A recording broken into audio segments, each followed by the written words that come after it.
All right, I'm joined by everybody right now. David Barry, Matt Faye, and David Graf. We're about to give you all our national title picks for the FCS this season. But first things first, going to send around the room, let everybody introduce themselves. David Barry, start us off. Yeah, exactly. First, great to be here with the Wolf Pack.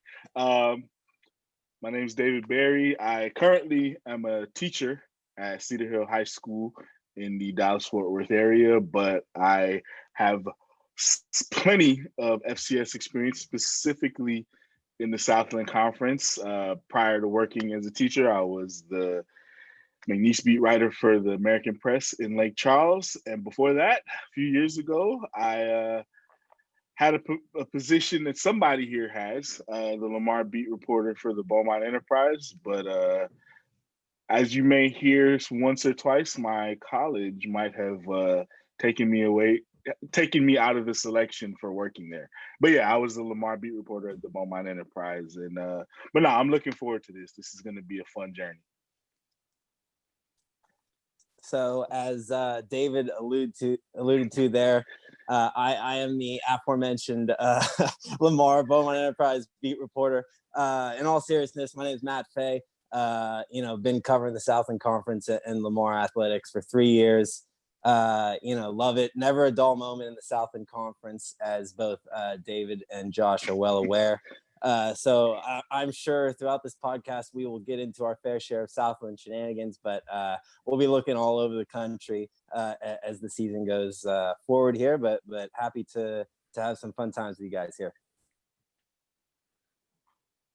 Yeah, I echo the same. My name is David Graf. We do have two Davids on this podcast. We'll try to make it as not confusing as possible.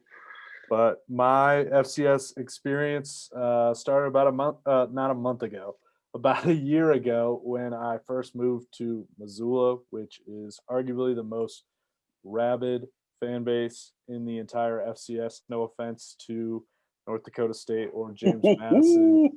But when the Grizz have it going, I mean, it's pretty raucous up there. So I produced a daily live local radio show that was also broadcast on television across the state of Montana. So have a lot of experience with covering the Big Sky Conference. And we produced a podcast similar to this one.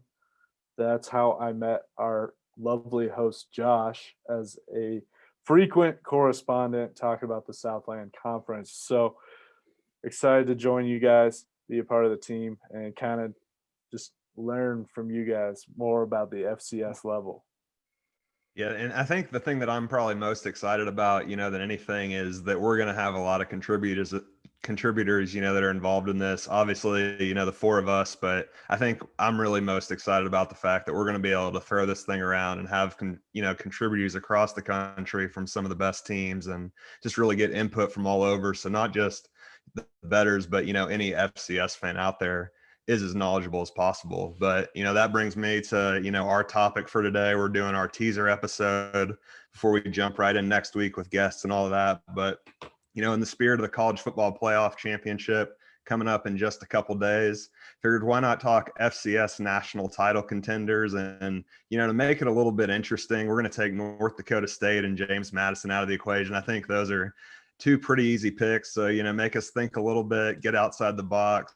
Let's throw it around and see who everyone has winning the national championship. It's not NDSU or James Madison. David Barry, who you got? All right.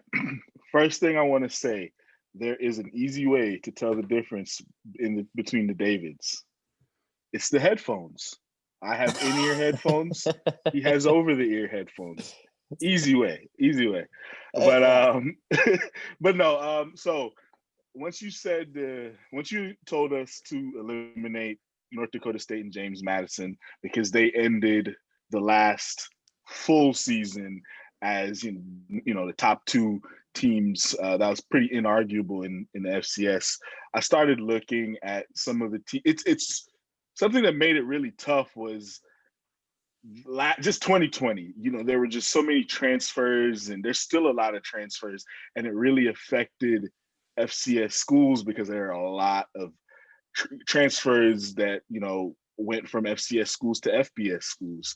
But the team that I am going with, my main team that I think legitimately, not just taking North Dakota State and James Madison out, but like I do think they have a chance.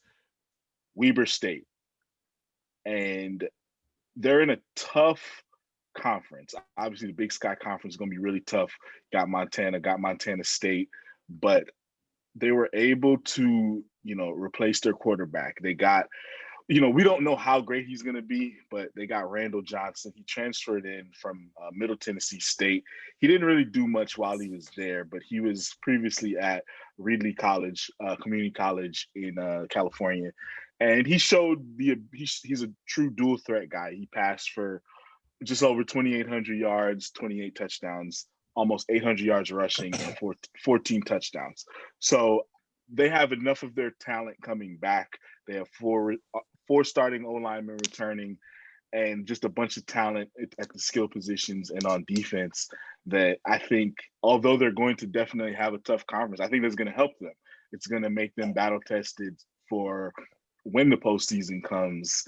And yeah, I think that they're really going to give, they're going to show people a lot of good things this season. So next up, Matt, who are you picking? Yeah, so first off, I like your pick there with Weber State. I think that's a solid choice if you take out the obvious top two. For my pick, I'm going to keep it in the Colonial, but it's not going to be James Madison, obviously. It's going to be Villanova. Now, they're probably fringe on that top echelon right now, probably considered by most people or experts, but I love their offense. Their quarterback, Daniel Smith, coming back, threw for almost 3,500 yards last year. They started out the season 6-0 last year. They had some injury problems that, kind of hindered them. They end up losing to Southeastern Louisiana in the playoffs, if you remember. We know about Southeastern Louisiana. But speaking of those injury problems last year, they lose their top running back, who was leading the FCS in rushing when he went out, by the way. I think their offense is going to be tough for anybody to handle. Where I might have some questions about them is on defense. They do have a lot of guys coming back there too. I think about 75% of their tackle production is coming back now. That's not necessarily a indicator of how great a defense is, but it can only help for sure. They're going to have to be carried by their offense. They got 4 starters returning on the offensive line. The only offensive line starter that's not coming back ended up transferring to UCLA. So I just think there's talent all over the field, especially on offense. You got to score to win games, and they're going to be able to do it with the best of them, I think. What do you got, David? All right, so I would have gone in a landslide if 2 things had happened. If they had decided to play this year and had their quarterback from last year not transferred out, but Sacramento State would have been at the very top of my list easily had they had Kevin Thompson and Troy Taylor back and decided to play football, but they are not playing this spring. So again, another caveat, the team that I really liked before we started recording, and then I was looking around, was Montana State, but their head coach is now arguably the top candidate for Boise State's head coaching job. So that really left me in a bind, but I'm going to go with David's pick as well. The Davids agree here. Weber State, they're going to be tough. They play physical football. They're good on both sides of the line, and that's how, if a team is going to knock off James Madison or North Dakota State, or potentially both, because those 2 schools are probably going to be 1-2, and you'll probably see one along the way and have to beat the other in a championship game. I'd say Weber State has the best shot at it. They have a great coach in Jay Hill, and I think that really matters, especially because he has been considered for all kinds of FBS jobs, yet he's stuck around in Weber State in Ogden, Utah for whatever reason. And I think that reason is because he wants to win a national championship. Yeah, I'm on board with both David and David on Weber State being a really good national title pick for all the reasons that you guys mentioned above. But change it up a little bit. I'm going to go with the team that I know best, and that's Sam Houston. The Bearcats have had a little bit of a down year the past 2 seasons, but you look at what they bring back, and it's hard not to get excited about this team. And I mean, I know it's a little bit bold saying a team that was one win above a losing season the past 2 years as a national title pick. But you look at what they bring back. I mean, their defense led the country in tackles for loss, third down defense, rushing defense, and total defense, then ranked in the top 10 in 8 other categories. They lose 2 linebackers, bring back everybody else, have an elite D-line led by Texas Tech transfer Joe Wallace, as well as Southland newcomer of the year Trace Mascaro and Jahari Kay. And then back in the secondary, you got a 6'4" cornerback in Zion McCollum that could easily see himself being an All-American and potential NFL draft pick, later at the end of this year. But then you go over to the offensive side of the ball and you look at Eric Schmid at quarterback, coming back for the very first time since 2-time Walter Payton Award winner Jeremiah Briscoe is on campus. They know who their guy is at quarterback. Eric Schmid, didn't take over the starting job full-time until conference play began last year. But whenever he was in there and whenever he was healthy, he was electric, was hindered by injuries all year long. But in those 2 games, I mean, he absolutely lit up Houston Baptist. I know the vaunted Houston Baptist defense, but against Incarnate Word, had over 500 yards, I think 5 touchdowns, threw for more yards than Briscoe ever did in his entire career in his first game as a full-time starter ever. And then you look at who he's throwing the ball to. He has 3 of the fastest guys in the FCS, and Jaquez Ezard transferring in, a former All-American coming in from, I forget where he came in, somewhere out east. Howard, that's right. And then also coming back, Ife Adey, who came in and just absolutely started torching Southland teams throughout the course of last season as a true freshman. And then D. Bowens, who did the same exact thing the year before as a true freshman before having a season-ending injury in week 4. So you got them. You have 3,000-yard rushers in the backfield. And, you look around and, I mean, there's a reason why Casey Keeler was one of just a handful of FCS coaches ranked among the 150 greatest in college football history. And you also look at what they have coming back. You have stability. And in a year like 2021, with a season that's going to be filled with uncertainty, just like this past year has, I think that stability is going to be huge for the Bearcats. Hey, so if we're just picking the teams we cover, can I change my pick to Lamar? Yeah. Do you have high that? hopes for this? You have high hopes for the start of the Blaine Morgan era, don't you? Hey, it's looking good. You got about 100 true freshmen right there on the roster, so I think they got what it takes. one of them's from Huntsville, so hey, Tyreek Carter, look out for him. He could be a star in a couple of years. I do like that Sam Houston pick because, obviously the last season they played, we were at the game down in Lake Charles, and even though they were down to, I think, their second or third quarterback, and still, found a way to win the game. But when you see, like you say, when Schmid is on, I definitely think like that. He doesn't even need, in my opinion, he doesn't need to be like great. If he is great, I think that definitely does make them like a favorite for the national title. But like, honestly, if he can just maintain the offense, get the ball to the running backs, get the ball to the receivers with that defense, or at least with what we think that defense should be, I really do think that they're going to cause a lot of problems. And something that really is in their favor, the fact, the conference competition, I think McNeese can give them a good game, but they're not, I don't believe they're eligible. I still think they're not eligible for the postseason. Central Arkansas. The favorite in the Southland Conference opting out of the spring is just a huge boost for them there. It just makes it so much easier, that path. Still, and then of course you can't forget SFA. But anyhow, you can't, that's the 2020 fall Southland Conference champions. Well, and to that point, it was one of the things when I was talking about paths. So one of the things when I was looking at Villanova, they don't play James Madison this year either in the regular season. So it makes that path a whole lot easier. Sometimes, that's half the battle. Yeah, I liked that Villanova pick a lot. And another team that I kind of like too is South Dakota State. I mean, they played NDSU to within 7 points last year. I think, if I'm not mistaken, I think Cade Johnson is opting out of the spring, their All-American receiver. But I mean, I think they still bring back 13 or 14 starters. And like I said before, I think one thing that can't be overlooked this season coming up is stability, and having the depth and the experience to kind of handle all these hurdles. Whenever you're going to be missing, there's a good chance you'll be down, 3, 4, 5 guys every single week. Yep.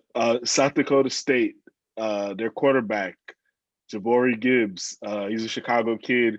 I know their head coach, Troy McAllister from Phillips High. He's a real good guy. But really, when you have the quarterback, you can kind of worry about the other things. Like the teams that have stability at coach and quarterback are the ones, to me, that have the best chance. And you mentioned your team. I have my other team right here. I'm looking, and I think I want to give the FCS world a dose of that triple option over there in the Atlanta area, Kennesaw State. I do think, for multiple reasons, Kennesaw State has a good chance, or they can be a dark horse, I'll say that. And the reason being is, one, they're about as close to a guarantee for the playoffs as it can be, because they're not in a strong conference. Let's just be honest. The Big South just not that strong. But if they can dominate like they should, people doubted them in the 2019 playoffs. I remember nobody really thought they were gonna, get out of the first round, and they did. And they gave Weber State a good game in I believe it was the second round, lost by 6. So that triple option, if you only have a week to prepare for it, especially getting into the playoffs, and you never know if something like, a COVID outbreak affects the team. I honestly think that, the triple out, they're going to do some damage this year. Matt, any final thoughts before we sign off tonight? I don't think so. I think you guys pretty much covered it. I was giving you a hard time there, but I do like the Sam Houston pick. If I was picking a team at least to win the South, then I think it's pretty obviously Sam Houston. Well, and judging by the past 2 years, if there's someone they got to look out for, of all people, it's the Lamar Cardinals. Hey, you joke, but that's like 2 years in a row they've been derailed. I think last year they shut out number 9 Nichols 17-0 without a healthy quarterback on their roster, and then I think went out and lost to Lamar the next week, or it might have been flip-flop. But I think it was flip-flop. But yeah, it was that double overtime crazy game. I think Mike Lawson had a pick to seal it in double OT. But that's been the Bearcats' kryptonite these last couple of years, is the Lamar Cardinals. So watch out, I guess, for this year again. See, watching like the very last FCS game I covered was McNeese Lamar in 2019, and watching McNeese, like, they handled Lamar, and knowing that Lamar beat Sam Houston State that season is one of the more inexplicable results that and Northwestern State. Yeah, that's right. So, weird. We'll see. We'll see what 2021 has in store, but that's all we got for you today, folks. Thanks for tuning in, and we're looking forward to bringing you many, many more episodes of Bet the FCS moving forward. We're covering FCS football, small school hoops, and anything else that you can gamble on. We'll see you next time.